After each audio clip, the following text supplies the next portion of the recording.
I can't wait to see Tommy C. He has a car for you and one for me.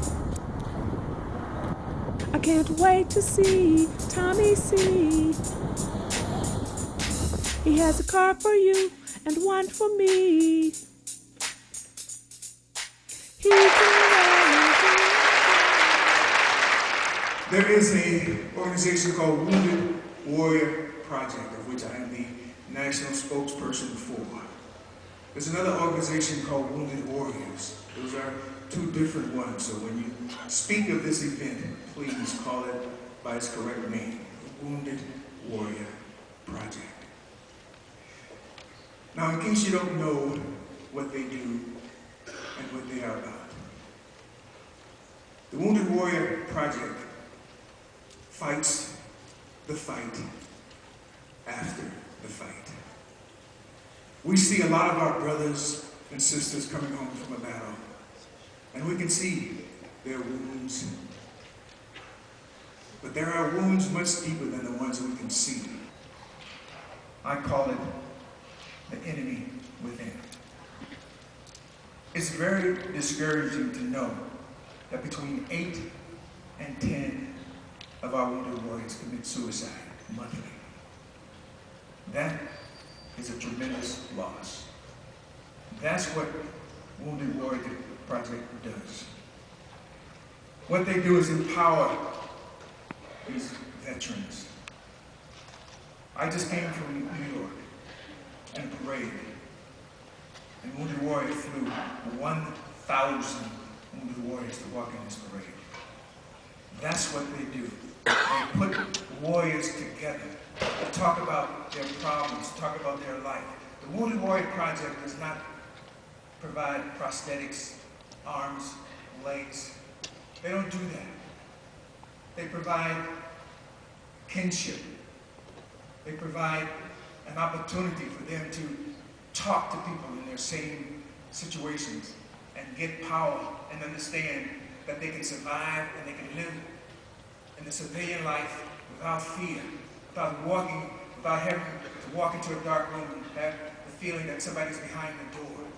We hear of all these things about they come home and they put all the pressures on the family because the families now become caregivers and they have to adjust. So Wounded Warrior Project also deals with the families because they have the same problem as the Wounded Warrior. They now become Wounded Warriors because they are now caregivers. That's a situation that they were not accustomed to and never thought that they would be in. And the greatest fear that a Wounded Warrior has is to be left alone, to be forgotten, to be stuck in a corner.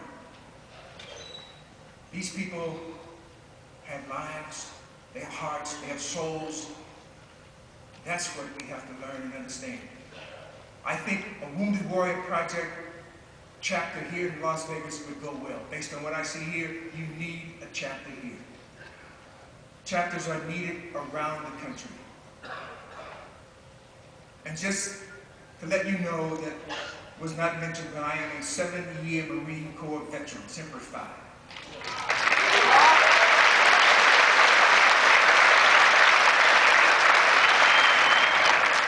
So I speak from the heart. I may be a celebrity, I may be a spokesperson, but I experienced the Wounded Warriors, and it's from the heart. Semper Fi.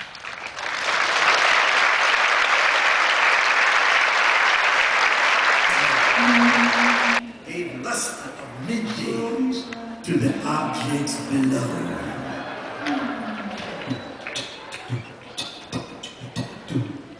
When what to my wondering eyes should appear in a miniature sleigh, an 8-tiny reindeer.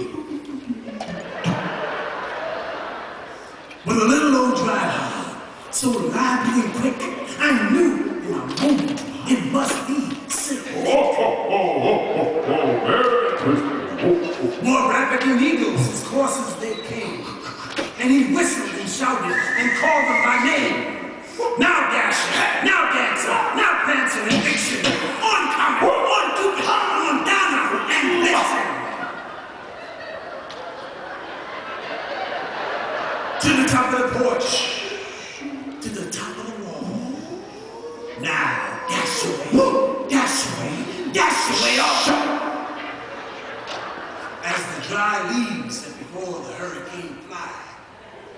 you meet with an obstacle, mount to the sky. So up to the housetop, the coursers they flew, with a sleigh full of toys and St. Nicholas too. Ho, ho, ho! And then, in a twinkle, I heard on the roof the prancing and pawing of each little boy. As I drew in my head and was turning around, down the chimney St. Nicholas came with a bound. He was all dressed in fur, from his head to his foot, and his clothes were all tarnished with ashes and soot. A bundle of toys he had flung on his back, and he looked like a peddler, just opening his back. His eyes, how they twinkled. His dimples, so merry. His cheeks were like roses, his nose like a cherry. His droll little mouth was drawn up like a bow, and the beard on his chin was as white as the snow. A stump of a pipe he held in his teeth, and the smoke it encircled his head like a wreath. He had a broad face and a little round belly that shook when he laughed like a bowl full of jelly. He was chubby and plump, a right jolly old level, and I laughed when I saw him in spite of myself. A wink of his eye and a twist of his head soon gave me to know I had nothing to dread. He spoke not a word, went straight to his work. He filled all the stockings and turned with a jerk. And laying his finger beside his nose, giving a nod, up the chimney he rose. He sprang to his sleigh, to his team gave a whistle. And away they all flew, like down on a missile. But I heard him exclaim as he drove out of sight.